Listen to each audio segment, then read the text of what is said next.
أنا القرآن رباني وعلى في الورى شاني. أنا القرآن رباني وعلى في الورى شاني. أنا القرآن أدبني.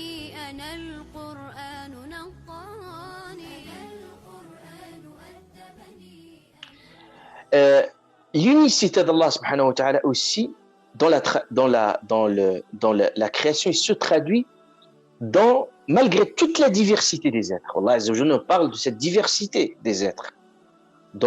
Au niveau de toute la création d'Allah subhanahu wa ta'ala, l'a créé dans cette norme qui est la diversité. Mais malgré la diversité de tous les êtres restent uniques. Ça veut dire tous les êtres vivants, ils sont formés du même élément de base. C'est-à-dire, si vous pouvez voir tous les êtres, quelle que soit leur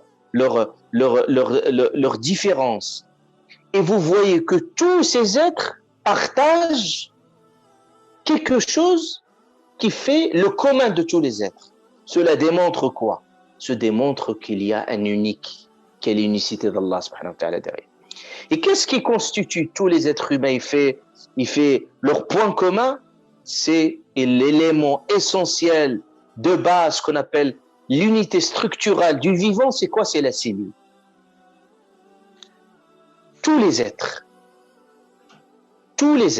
quelle que soit leur différence, ils partagent cette unité de base qui est la cellule. Vous prenez un microbe, vous prenez un être vivant, n'importe quel être vivant, un être humain, des animaux, n'importe quel être sur Terre, il a cette unité de base qui est la cellule. Et au même, certains scientifiques voient que on a les mêmes métabolismes, on a même le code génétique. Tous les êtres, ils ont un code génétique. Mais la spécificité de la création d'Allah subhanahu wa ta'ala aussi, par rapport à toute l'innovation humaine, c'est qu'Allah Azza wa Jal, tous les êtres, quels qu'ils soient, portent un énigme de la vie. C'est quoi? C'est l'énigme de la vie. Impossible de comprendre ce mystère. Vous prenez des robots. L'être humain reproduit des robots, des machines les plus sophistiquées. Mais qu'est-ce qu'il manque? Il manque la vie. Et la vie, Allah subhanahu wa ta'ala a doté tous les êtres de cette vie. Donc, pour comprendre, quand on dit que tous les êtres vivants, ils sont dotés de la vie, cela suppose des choses.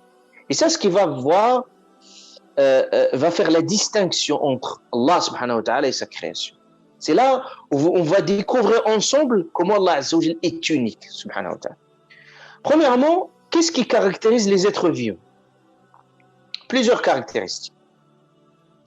Premièrement, tous les êtres vivants, ils naissent. Donc, n'importe quel organisme a un début. C'est la naissance.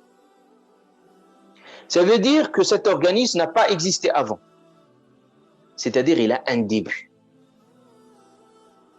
Ça veut dire qu'avant, il y avait le néant. Allah Azza wa Jal dit, par exemple, au sujet de l'humain, il dit هل أتى على الإنسان حين من الدهر لم يكن شيئا مذكورا. C'est-à-dire, à un moment, l'humain n'était rien. لم يكن شيئا مذكورا. Donc, la naissance. Tous les êtres, tous les organismes vivants connaissent ce phénomène de la naissance. Ils naissent à un moment donné. Ils n'ont pas existé. Ils n'ont pas existé et ils existent à un moment donné. C'est ce qu'on appelle la naissance. Allah Azza wa Jal subhanahu wa ta'ala, l'unique, il nous affirme, il n'a pas été engendré, subhanahu wa ta'ala. Il n'a pas été engendré. Deuxième caractéristique des êtres vivants, c'est qu'ils grandissent, ils se développent, c'est-à-dire au moment de leur croissance, tous les êtres vivants, à travers le temps, on voit un changement dans leur taille, dans leur morphologie. On a l'usure du temps.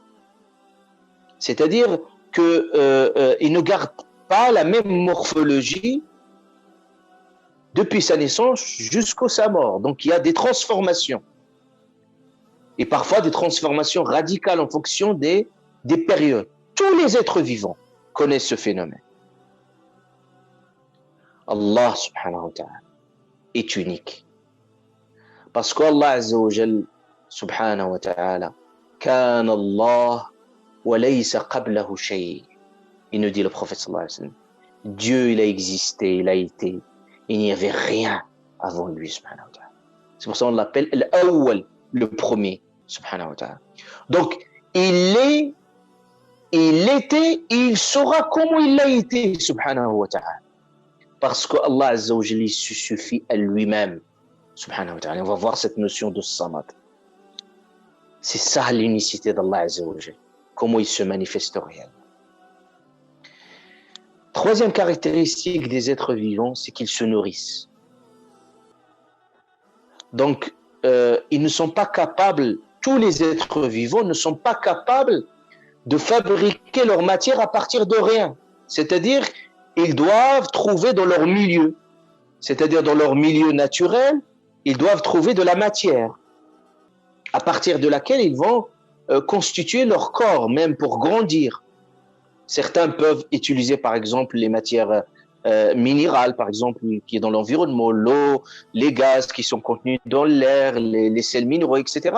C'est à partir de cet environnement qu'ils peuvent se nourrir. Allah subhanahu wa ta'ala est unique. Allah est exempt de ce processus de dépendance, subhanahu wa ta'ala.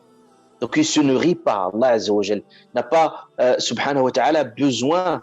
Subhanahu wa ta'ala, il est exempt de ce processus de dépendance à la matière, à l'espace, au temps. Car Allah, subhanahu wa ta'ala, c'est lui le créateur de l'espace, du temps. Il est indépendant, il transcende le temps et l'espace et la matière, subhanahu wa ta'ala. Et vous savez, l'espace et le temps et la matière, ils sont interdépendants. C'est ce qui a montré Einstein, etc. à travers la relativité d'Einstein. C'est ce qui est, alors que Allah, subhanahu wa ta'ala, transcende tout cela, subhanahu wa ta'ala.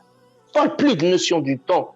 C'est pour ça Allah subhanahu wa ta'ala, quand il parle de notion du temps, wa inna yawman 'inda rabbik, auprès de Dieu, c'est tout autre chose. C'est toute une autre dimension, parce qu'on est dans le atemporel, subhanahu wa ta'ala. Également, parmi les caractéristiques des êtres vivants, c'est qu'ils se reproduisent.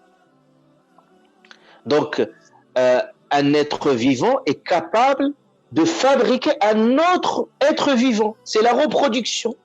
Ce qui fait la survie de tous les êtres. Allah l'unique, subhanahu wa ta'ala, n'engendrons pas, subhanahu wa ta'ala. Lam yalid wa lam yulad, lam yalid. Il n'engendre pas, subhanahu wa ta'ala. Parmi les caractéristiques des êtres vivants, c'est qu'ils meurent. Ils se reproduisent, ils naissent, ils meurent. C'est-à-dire l'existence de n'importe quel organisme vivant, soit il est très court, soit il est très long, mais a toujours une fin, d'une façon ou d'une autre. Allah subhanahu wa ta'ala, l'unique, il ne meurt jamais. Al-Hayy, la vie parfaite et entière. La ta'khudhuhu sinatun wa la nawm, même une somnolence ne le saisit pas, subhanahu wa ta'ala. C'est pour ça qu'il est là, subhanahu wa ta'ala, il surveille son univers au second de près, subhanahu wa ta'ala. Bien au contraire, c'est lui qui donne la vie. Yuhyi wa yumit, celui qui donne la vie et la mort, subhanahu wa ta'ala.